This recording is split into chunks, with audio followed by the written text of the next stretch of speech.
just published Strategic Collaboration of Defense Industry between India and Korea toward a matured partnership. And Korea-India connectivity in the Indo-Pacific, co-authored together Jagannath Panda, my colleague, who is the head of the Asia-Pacific in the Swedish Research Center for Security and Development. Well, since effectuation of CEPA 2010, and of course, it contributed to expand trade and foreign direct investment. But I believe the partnership remains far below the potential. During the co-chairmanship for 11 years, Korea-India Special Strategic Dialogue, I had observed many commitments from the participants, both sides, India and Korea, but the very limited implementation. Given the China's assertiveness and the US unilateralism really dictate that for India and Korea should search for trusted, like-minded partnership. Well, in due process, making India and resilient India underpin India's growth and the stronger defense capability in tandem with India's expected economic profile as this third largest economy. At the moment, Korea seeks post-China diversification, high-tech growth, and resilient supply chain system. So the key challenge is that how we can convert natural complementarity existing between India and Korea into an action-oriented strategic partnership. This slide shows that the India and Korea experience trade imbalance. And if you look at the commodity structure, two countries shows a truly complementary relationship. Well, Korea registered a persistent trade deficit. That means India's persistent trade deficit.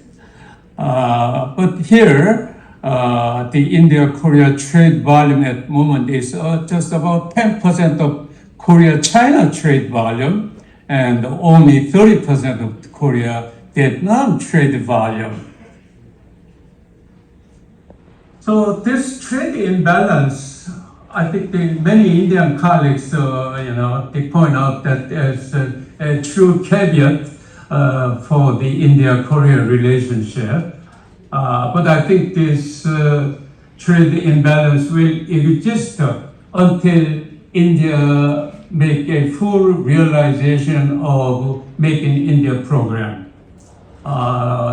Despite the Korea's manufacturing the efficiency, Korea still continue register trade deficit vis-a-vis Japan.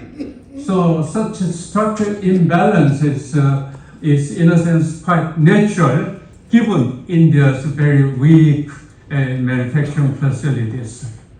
Nevertheless, the US 50 billion trade target agreed by two leaders recently, as well as various government documents, I think is too modest and truly far below the two countries' natural potential. Given the projected trade volume this year in Korea, $1.35 trillion, and India's trade volume this year, $863 billion. India has registered consistently surplus in bilateral FDI.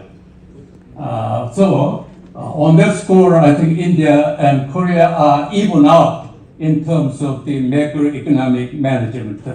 although India suffers a continuing trade deficit, but while India enjoys a continuing FDI surplus. But nevertheless, I want to point out that South Korea's cumulative FDI share of India's total inbound is still less than 1%, while Japan's FDI share record of 6.19%. Despite Samsung, LG, and Hyundai's early entry into India, South Korean FDI presence is still very low. But this two-way FDI flow remains sharply asymmetric, as I indicated. And stock comparison of a total accumulated FDI shows again this highly in favor of India. Well, then the question arises, why so low in economic connectivity between India and Korea, given a great economic potential as third largest economy very soon for India, and South Korea top 10, the economic power in the world. I think I want to point out that the psychological distance still exists, and the trust gap is still, very much visible. Koreans still view India as a difficult place to do business, while Indians often see Korea mainly the manufacturing exporter. As a result, bilateral cooperation remains constrained by insufficient confidence and limited strategic engagement. I think, and for this matter, I think what I would like to suggest, speedy upgrading of the SEPA into a digital economy partnership to increase connectivity rather than digital commerce by combining South Korea's world-class strengths in semiconductor, AI manufacturing, 6G technology, smart factors, plus India's digital public infrastructure, as shown Aadhaar, UPI. Request Mr. Jagdeep Singh, sir, to please share his views.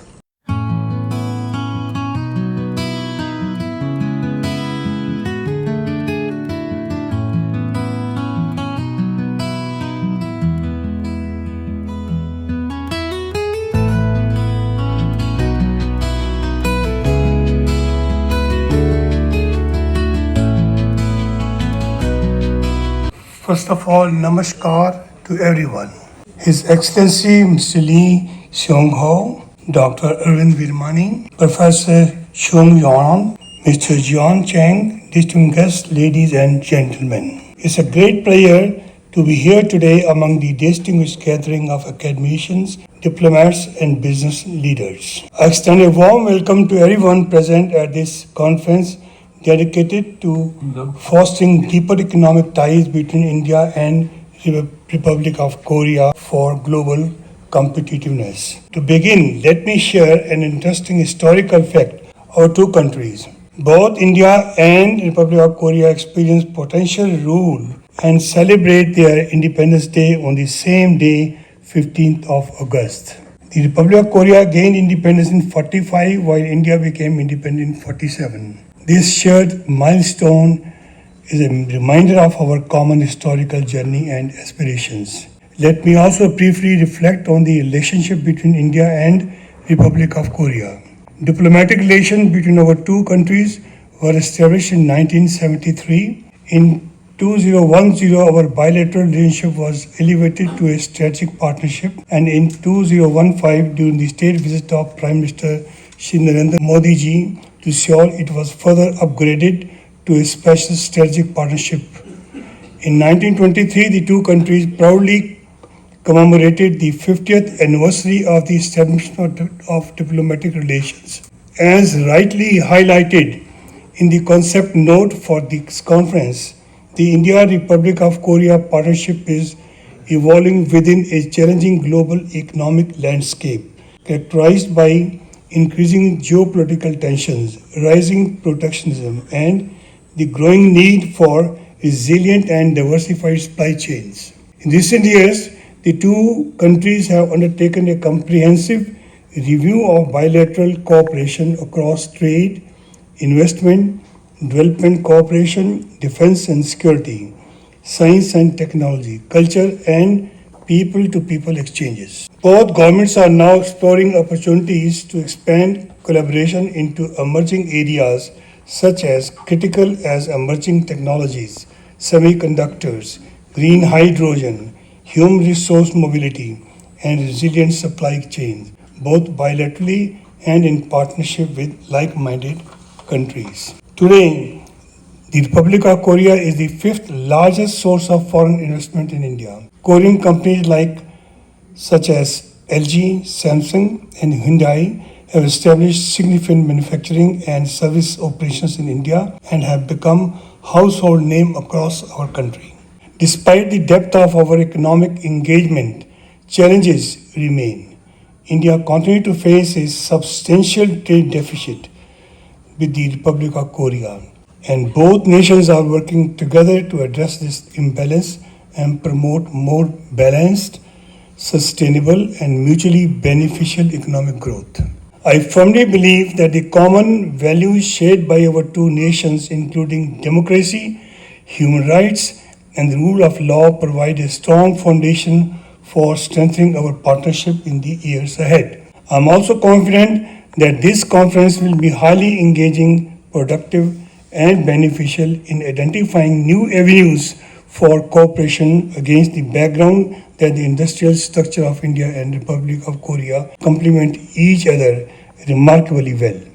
A rapidly expanding startup ecosystem, digital innovation, and a strong services sector.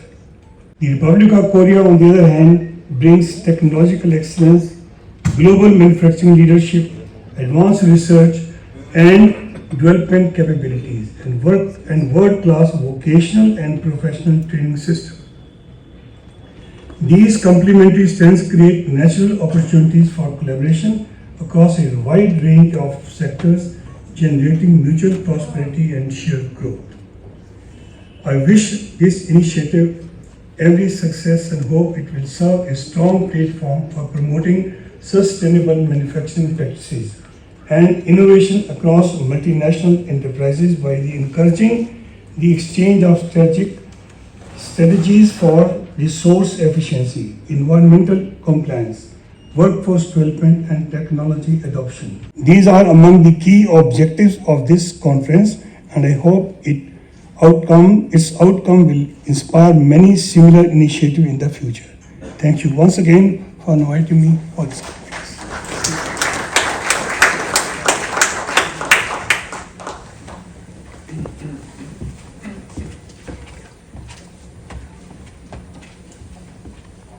Thank you so much, sir. May I now request Dr. Ashok Vishandas to give a formal vote of thanks for the inaugural session. Is on the dais, Dr. Arvind Virmani ji. He was the former Niti Aayog member, ED in the IMF, and many other CEA in the government of India. He has held so many portfolios and other list is endless, so I will not say the details one. And His Excellency Ambassador Lee Seong Ho, Dr. Charan Singh, my colleague, Professor Chung Yong An, Mr. Jagdeep Singh Chadda, Shri Sachin Sharma ji, dignitaries on the dais. And before I extend the vote of thanks, let me say a few words about EGROW Foundation. RIS, Dr. Sharma ji has said, so let me say a few words.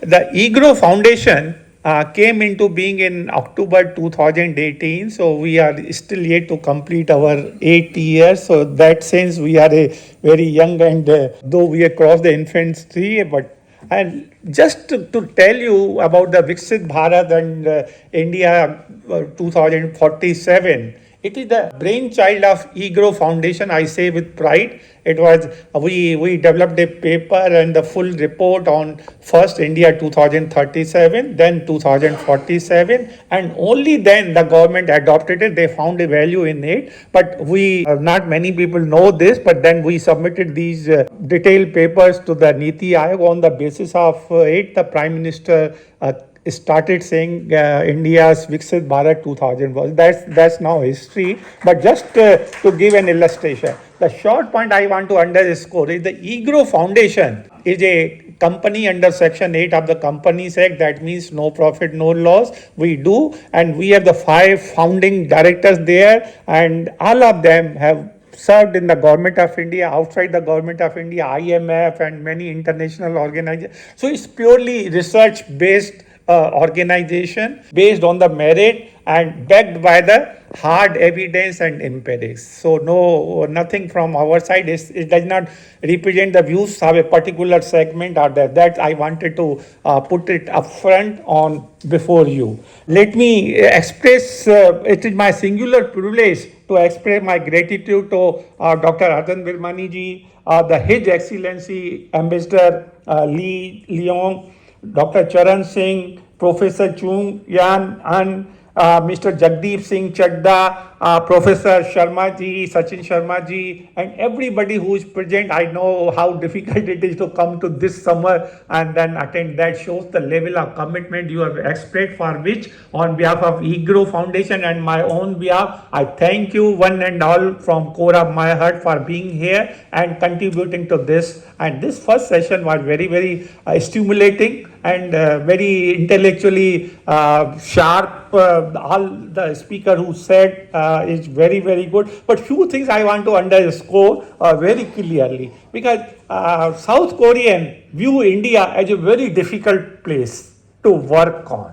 Despite 3 big Samsung, LG, and Hyundai have been in India for quite a while now, and it has become the household name in this. All these 3 brands I have in my home, and most of my friends and relatives have this presentation of the South Korea in some sense in my home, in my drawing room, in my bedroom also. So I don't think India views South Korea anything different from their own household. But my only thing is, because South Korea hold a perception whether real or imaginary or on base, is very important. And if South Korea holds or perceives India to be very difficult place, it's a problem. Let me say very, very frankly, and we have to dispel this notion of India being difficult. Yes, I agree, it was difficult, but that was a thing of past. Lot of water has flown in Indian Ocean since that perception, but perception dispels and fades away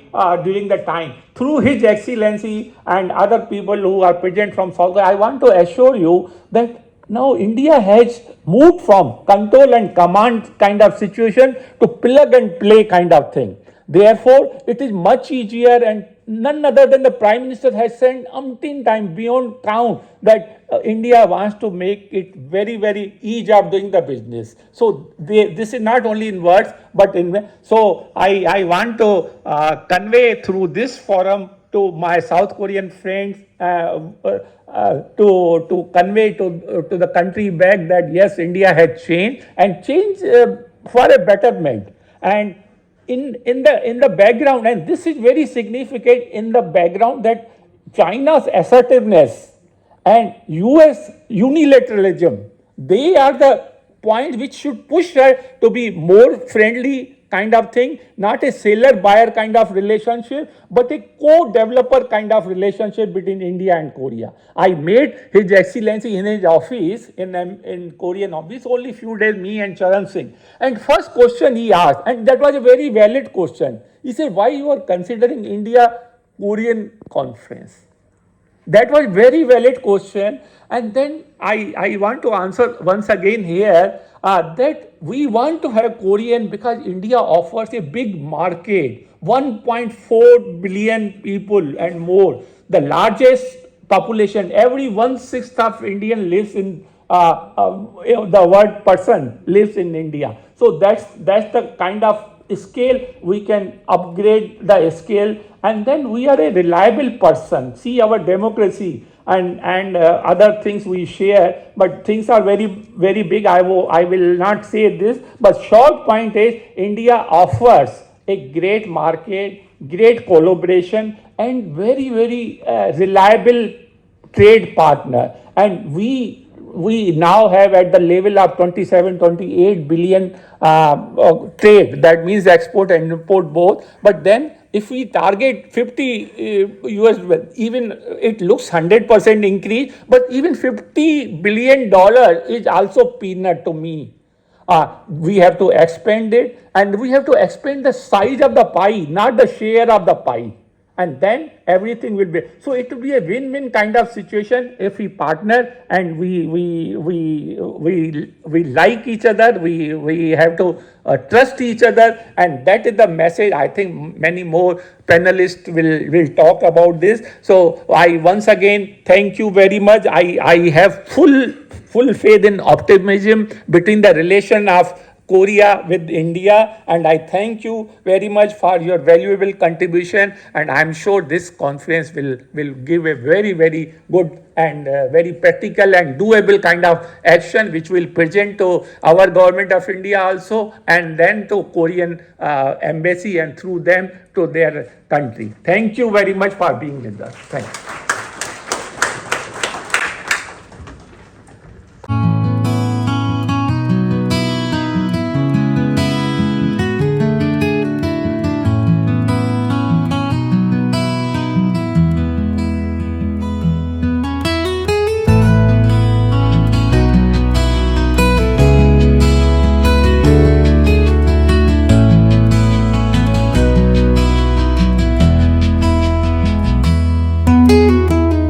First is Dr. Vinod Kumar Verma, President, Group Corporate Affairs, Mining and Metals, Aditya Birla Group. In fact, Aditya Birla Group is the largest Indian investor in the Republic of Korea. Since we have shortage of time, about 6 minutes each, we have 5 panelists. Dr. Verma. Thank you, sir. First of all, let me say thanks to the organizing team and to organize this wonderful event in terms of interaction of industry with the various stakeholders.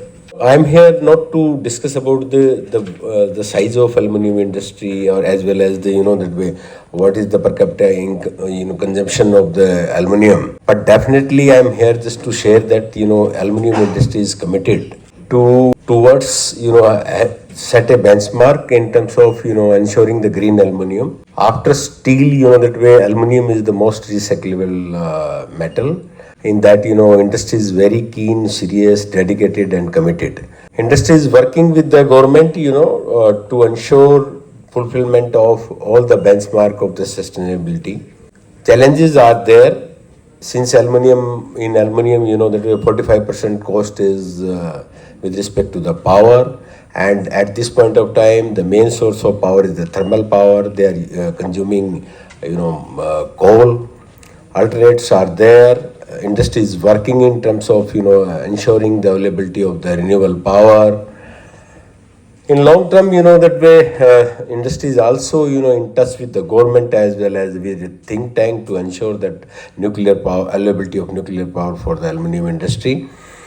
Government is, bringing the law and the ecosystem just to ensure the participation of the private sector in, putting the small nuclear power. In that, that way aluminum industry is keen, ahead, and, that way working with the government. And coming back to the recyclability, there is issue with respect to the collection of the scrap and to ensure the recyclability. Industry is working on that. They have developed the various system and the pilot project. In that we are getting the good response, and I'm more than confident that to ensure that definitely we will be able to ensure the maximum recycling in that that whatever generated in the domestic consumption.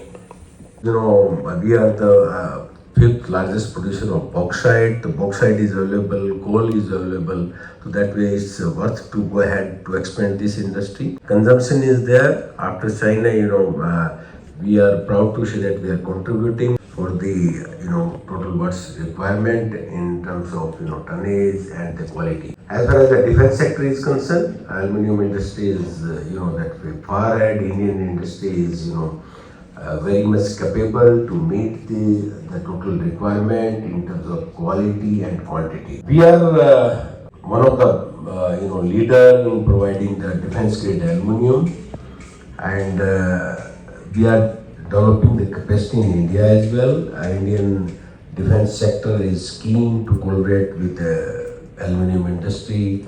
After a lot of persuasion, all the three section of the defense, they have collaborated and integrated the total requirement, and we are trying to match the requirement of total alloys, the demand of the total alloys of the defense sector. The investors are also keen to know about what type of step Indian aluminum industry is taking to ensure the green aluminum. These are the broader, that the roadmap of the Indian aluminum industry, and for mining sector, industry is taking care of backfilling of the mines, that to ensure that in real sense the mission from the waste to wealth, utilizing the right from the red mud to various the byproduct as per the international norms, and industry is committed, have the tremendous great progress in this regard as well. In totality, I would say, aluminum industry is matching the benchmark set by the World, Aluminum Association, the industry, and we are equally capable to meet all the parameters. We have the great presence in Korea. Already earlier speaker have, elaborated, put the light on that, the way the Koreans are working. We have the two plants in Korea. One of the radiations, it comes from your mobile. We think that radiations only come from sun. No, it's also from your smartphone screen. So you need to protect your skin, and to that one there is a protection. So our skincare system comes with cleaning, oil and water.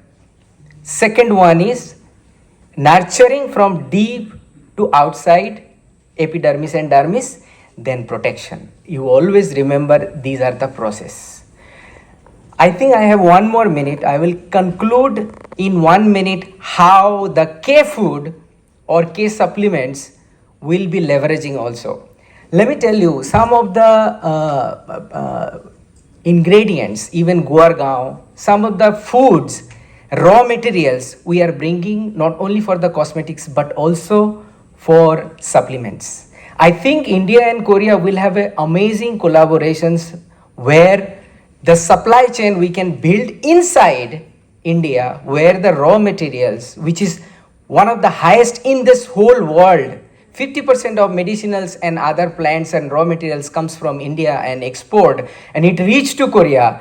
We use the technological development where the fermentation technology and nanomaterial technology, we incorporate that one, and from there Korea become the second exporting country in the world for the K-beauty. First is France. Last year we overcome US. Right now $11.5 billion we export only the cosmetics from Korea. So I think it's not the exporting, we should bring back those technologies to India where we can make it here with our resources and supply all over the world. I think the platform which is here today we gather, we can start from here, we can support nurturing these business collaborations. Thank you for giving me the time. Thank you, Chair. I would have 3 points given that the time constraint and we are running late. The first is what we heard in the opening session also is about trade and other things. And in that context, why it is more important for India and Republic of Korea to cooperate. If you see the trends of trade of India and Korea. While Korea's around 27% of its global export is headed to US, 17% to US, 10% to EU. India's 34%, 35% is to US and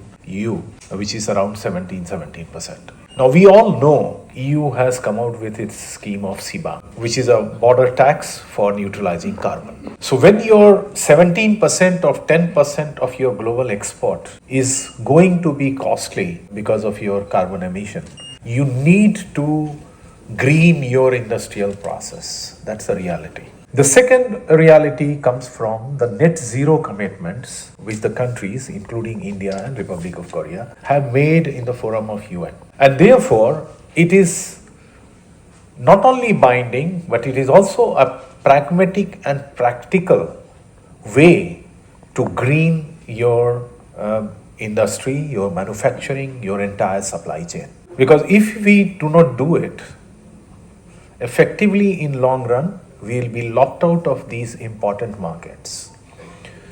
With EU, there are other countries which have been practicing now sustainable standards, which is about the environmental standards, and which are becoming the order of the day, because now not only the private sector but many of the governments are also bringing legislation for that. US is already known. For the last 2 years, we have been seeing how they have been using tariffs for a policy instrument to change the trade direction and forcing countries to come for a bilateral trade agreements. It was negotiated way back at that moment of time, which I was a part of a negotiating team.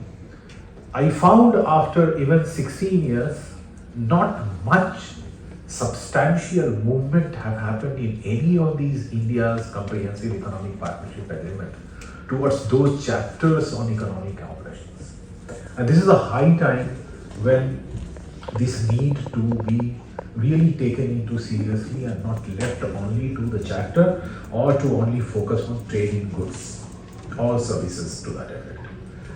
In 2026, again, there was a review, and digital trade, industrial cooperation and other things have been included, but whether they will be rhetoric or they will be really getting into a practical way out is one need to see.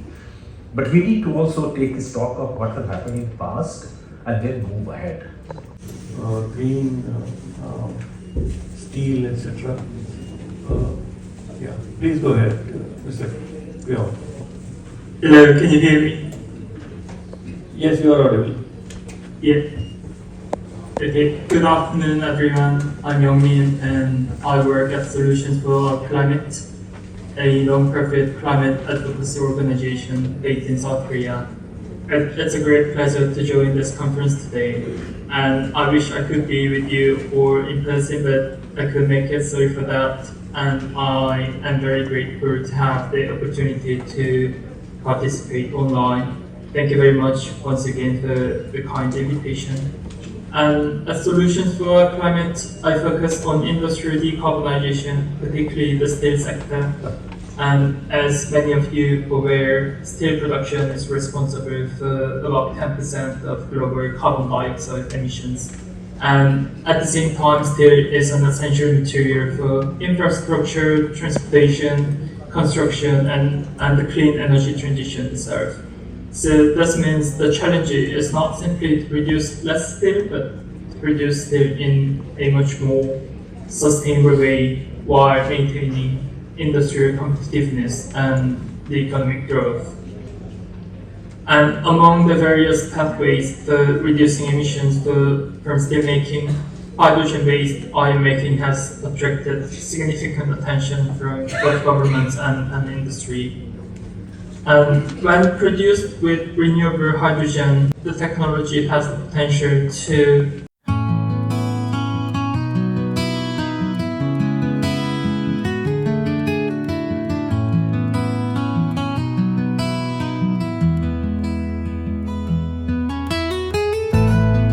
focusing on infrastructure, tourism and textile. Before beginning the session, I would like to introduce myself, that why I am in the Korean studies.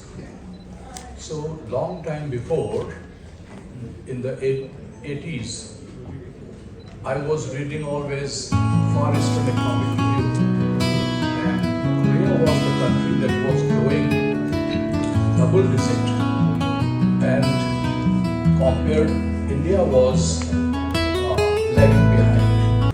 So this question came to my mind, and that brought me to Korea. So finally, I am concluding the book, Why India Lags Behind Korea, and this will be published soon by Bloomsbury publication.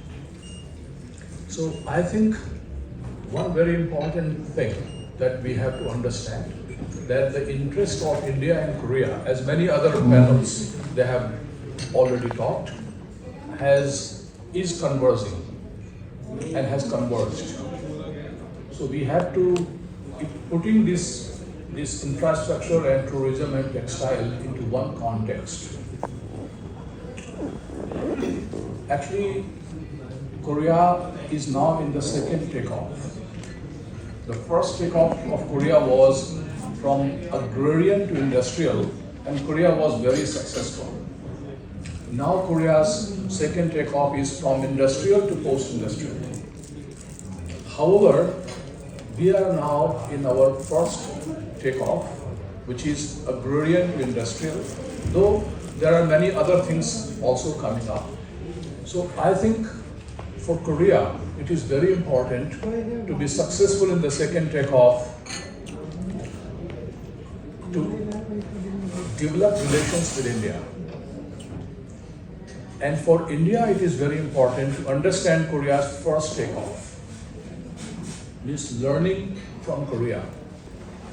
And I think this give and take has created a deep interest convergence. And I think I have been in Korean studies from last 30 years, and talking to many academics, policymakers in Korea, they are seriously very much interested in India.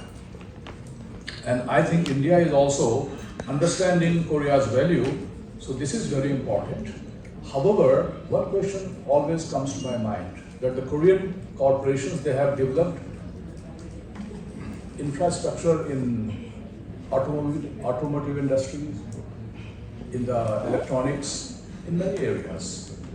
But the collaboration or the infrastructure development in India, Korean participation is not so great.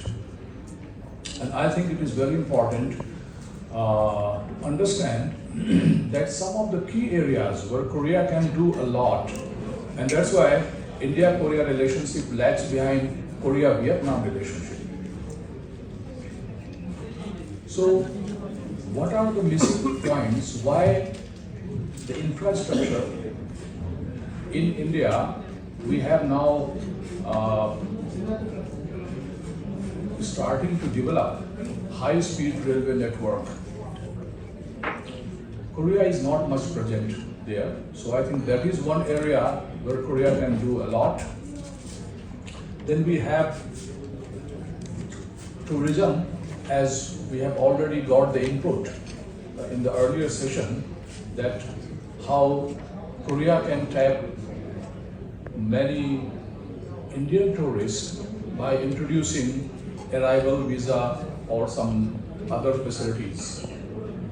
And also textile, I think Korea has done excellent job in this sector in the beginning. Actually, Korea's the initial first step in the industrialization process was based on textile, leather garments and all this. So I think learning from Korea is very important. So we have excellent panel talking about different areas, but the lack of time,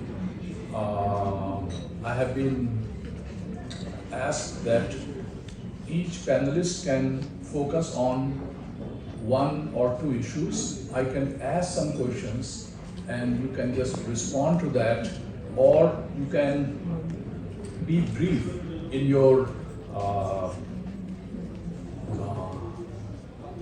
talking about the concerns that directly impact or giving some out of the box ideas how in these sectors new ideas can bring new dynamism.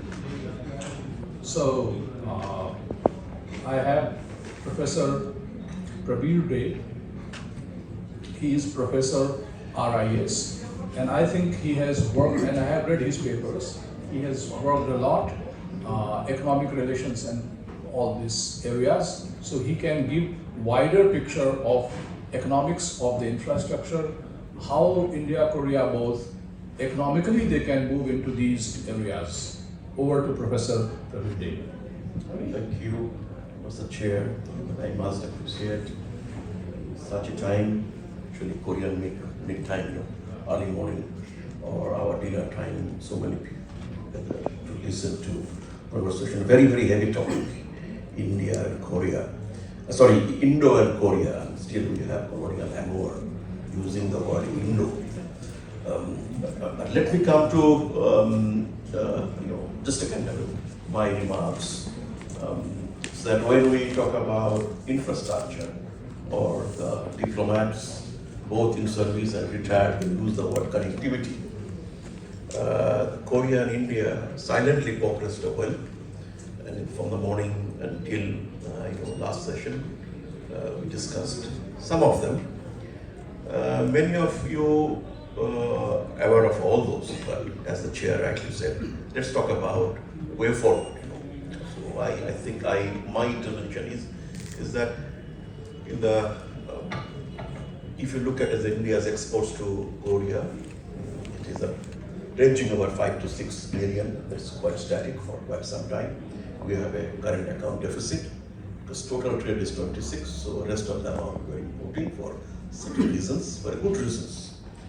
But this deficit is adjusted if you look at it. Capital account means FDI coming from Korea, knowledge coming from Korea, technology coming from Korea. Those are actually factored into the capital account. And simple arithmetic tells you that we have a surplus when you look at both current account and capital account. So this is what the success of the free trade agreement, strategic planning with this government of India, the previous government, also this government, both have done, in terms of bringing the both nations together. Now, connectivity and cooperations certainly play, an important role. And if you see the previous discussions, three, pillars that's coming up. So maritime and port, maritime logistics in particular. And then industrial smart cities, including several plug and play infrastructure, plus green hydrogen and green energy. There are many best practices which, for the sake of time, I'm not going to repeat those. And during the last visit of the Korean president, we had a joint statement. Our relation is now the special strategic partnerships, which is the one much comprehensive strategic partnerships. Now, the progress has been made in terms of digital, which is good for small and medium enterprises in paying some remittances or some kind of payments from between the two countries. When it comes to the shipbuilding, and the previous sessions quite rightly said the Hyundai the groups and the Cochin shipyard, they are in business tie-up in the shipbuilding industry. There is a project called Swan Defense and Heavy Industries with some sort of heavy industries in terms of commercial vessels, including carrying the ammonia.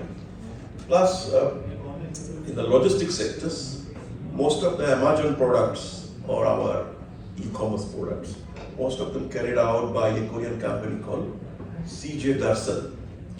And I'm sure more such companies are there who are working for multimodal operations and green fuel supply. There are projects which are supported by the government office from South Block. I can't say South Block, it is something else.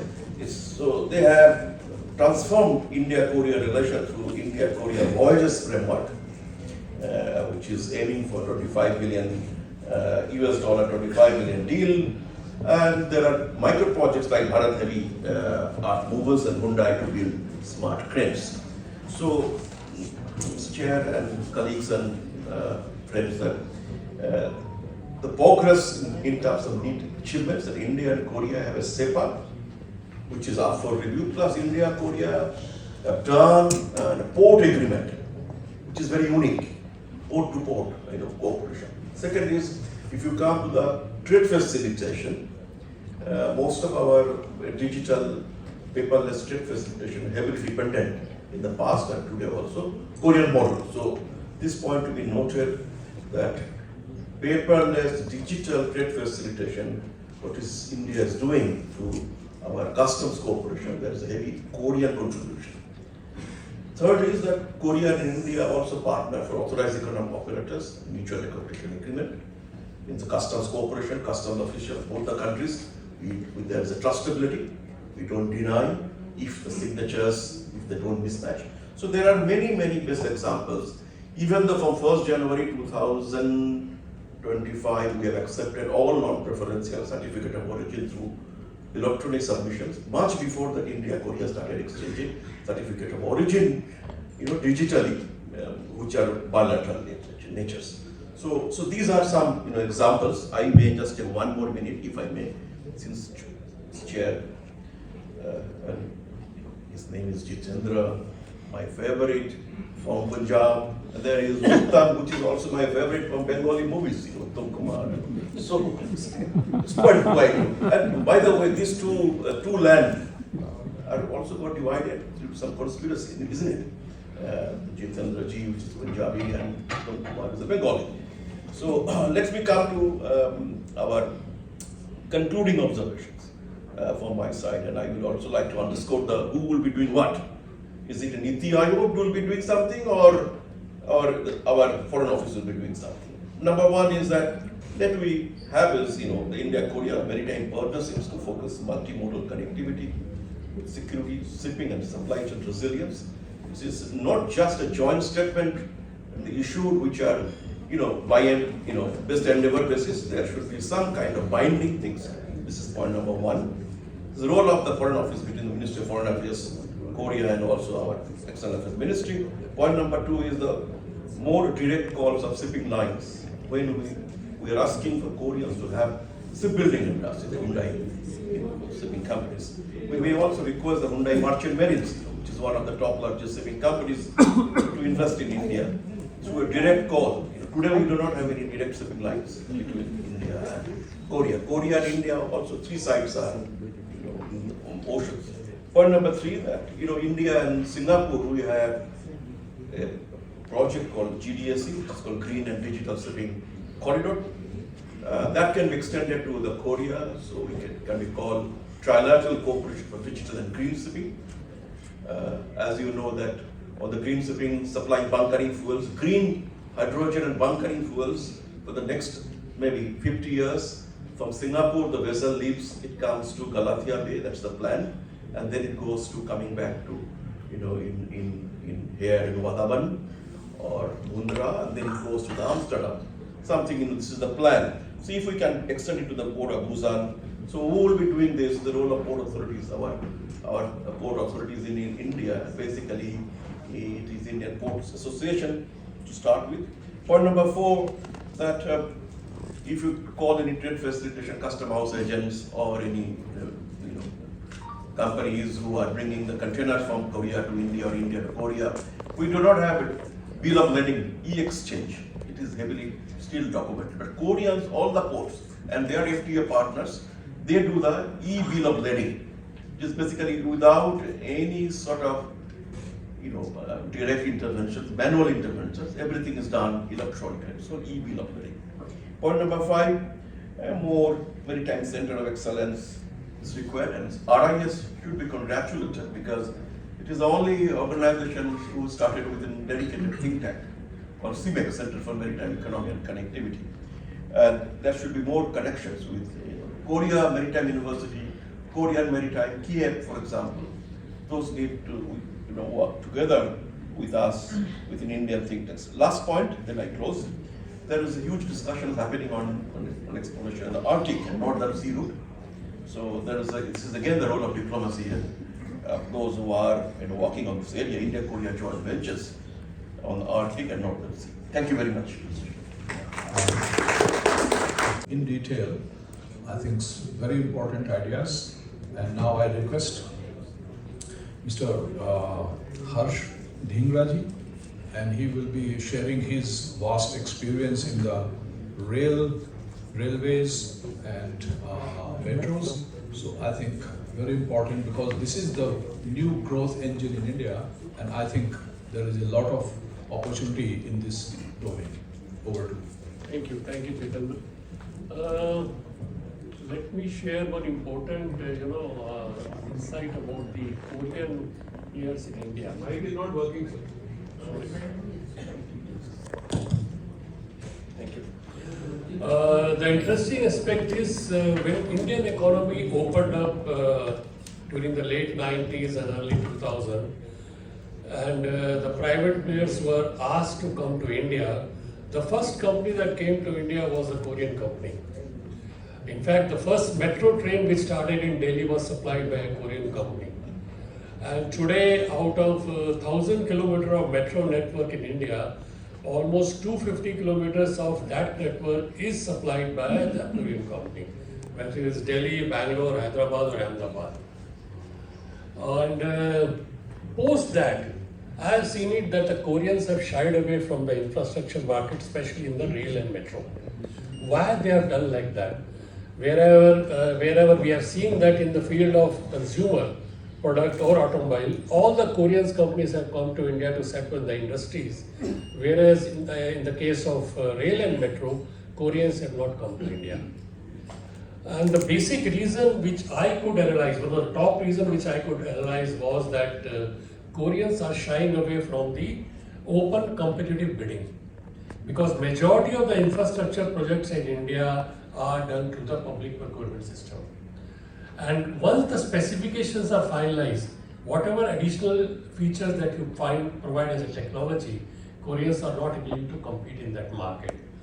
And I have been associated with the Korean companies. I have always seen that price competitiveness, they are lacking as compared to the other players in the market, in the world market. And the second aspect which I want to share is that among the top 20 rail companies in the world, almost everybody is in India with a manufacturing setup, except Koreans and Japanese. Again, the same reason, they have decided not to come to India for creating a manufacturer, but they were more keen to supply the items directly from Japan or Korea, leaving aside China at this stage. That is the second important aspect I have seen here. Third is that in the morning time, we have also, in the earlier session, we have heard about the engineering activities and what India can provide. When we talk about Make in India in this context, majority of the world countries are following the same strategy what India is saying. Whether it is Make in America, Make in Korea, Make in Japan, Make in EU. Koreans don't allow any other rail industry to set up the factories in Korea. Japanese don't allow, Chinese don't allow, Americans don't allow. They want that the manufacturing has to be done within their own countries. The same strategy was adopted by India. So whenever we talk about Make in India and say that this is the entry barrier for any company to get into to a respective country like India, that I think becomes a misnomer because everybody is following it. And Koreans always feel like that. Third important point you have mentioned about the new technologies. Today, almost whatever investment that is done in the rail sector in India, which is almost like $25 billion, which is invested per year in rail sector, almost 85% is produced in India, except for certain components which are imported, but otherwise everything is done in India, and majority of the companies have created the setup in India. And if I compare that with Korea, they are investing $10 million per year, and that they are investing only in the high speed. In India, we are not creating the high speed at this stage because we only have one sector which has one route which has been identified. But today India is talking about adding about 5,000 to 6,000 kilometers of high-speed network in next 10 years' time. Routes have been identified. Korea is adding almost 500 kilometers per year. So that is one area where from the technology point of view, it will be advantage for Koreans to come to India. because the technology which they have used in Korea is one of the best in the world. So there is an opportunity for the Korean companies to be here. Second point there also comes is that today, based on my experience, I have seen is that there are almost like 50 to 60,000 design engineers are working in India, whether designing the product or designing the project engineering services. All this is being done in India. Out of 50,000 engineers, hardly about 1,000 engineers work on the R&D. Some of the people mentioned in the morning that in the early session that the investment which is done in R&D is almost 5 to 6%. Here you see out of 50,000 engineers, only 500 engineers are working on the R&D activity. So there is a possible that the cooperation and collaboration which is possible between India and Korea, especially in the high-speed segment, hydrogen train segment, where the opportunity exists, and jointly we can work along with the Korean companies to develop this market in India. So these are my initial thoughts. Miss Suji Choi, she will be talking about the first that she is Korean living in India.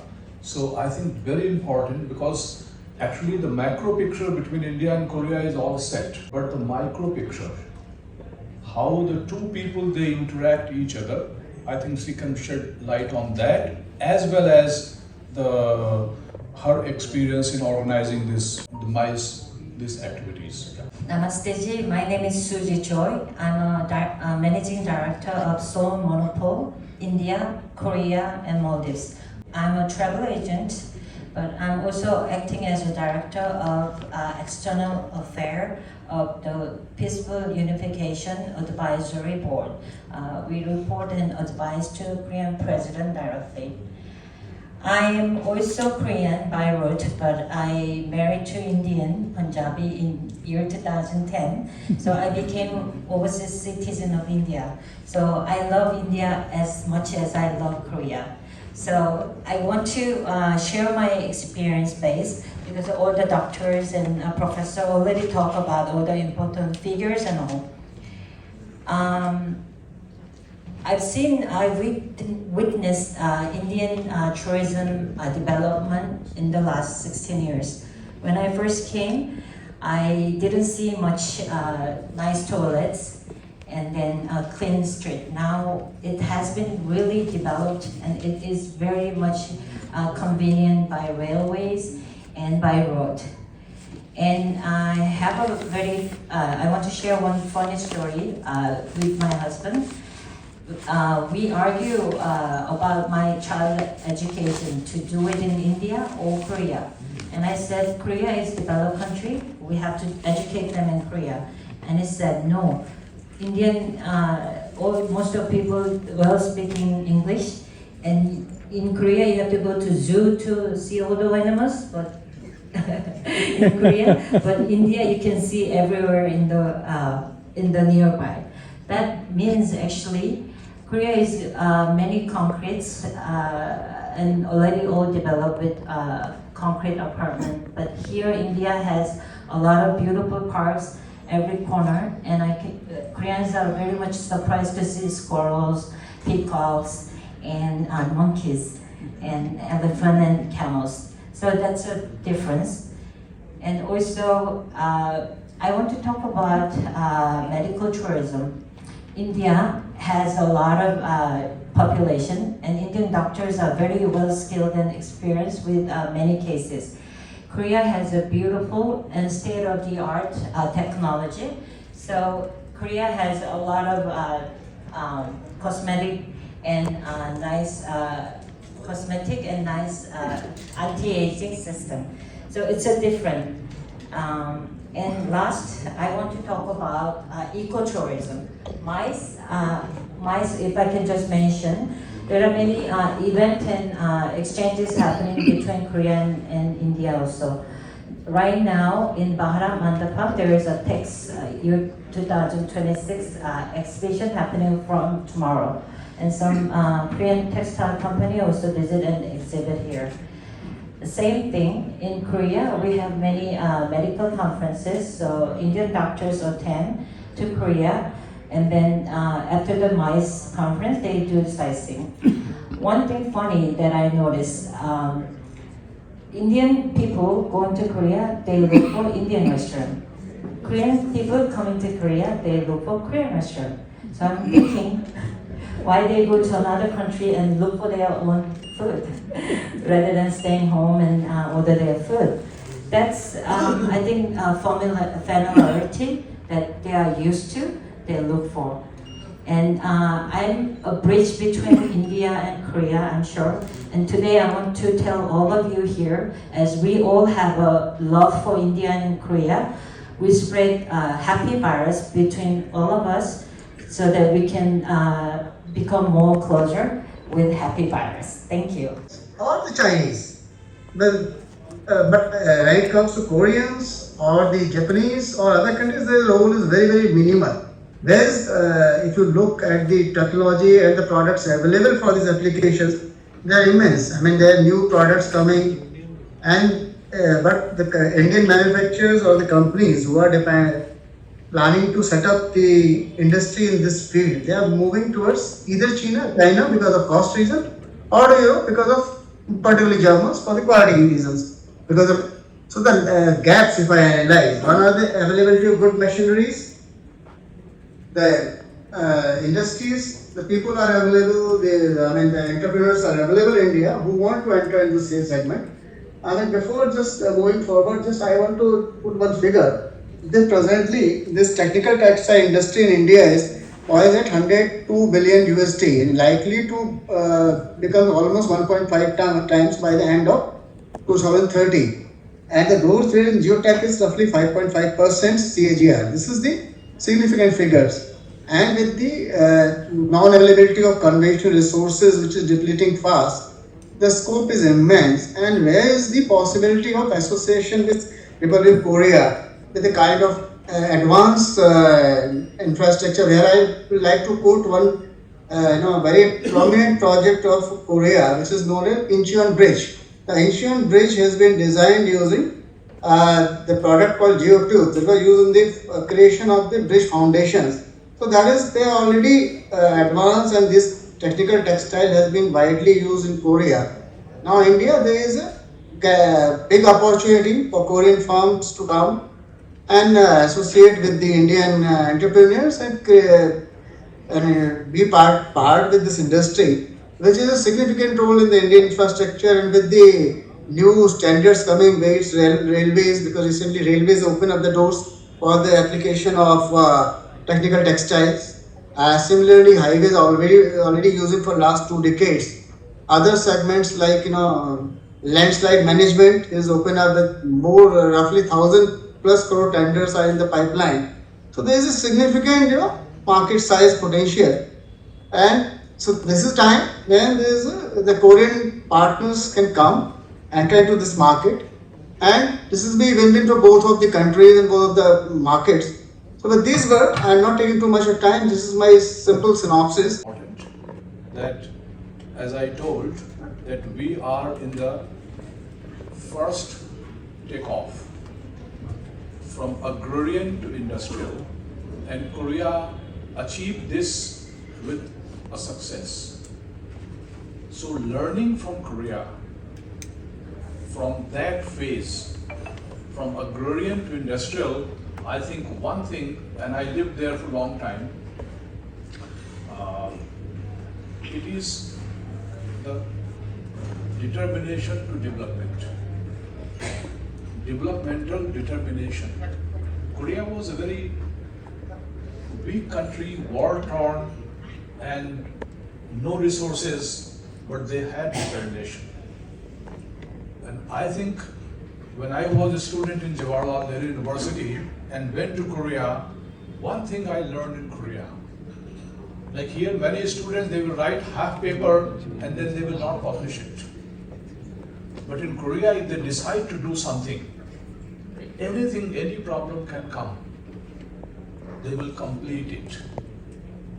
So in Korea, what they call Korea fighting, and that spirit, in Korea, any crisis, Koreans, they are united and fighting.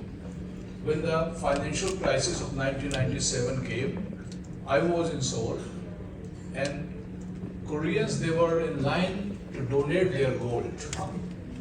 The whole nation was united to fight the crisis.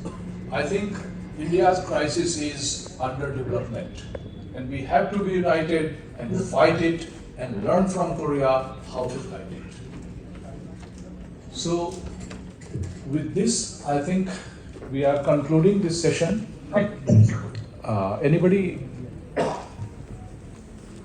Any other input? Okay, because I thought maybe somebody from online giving some input.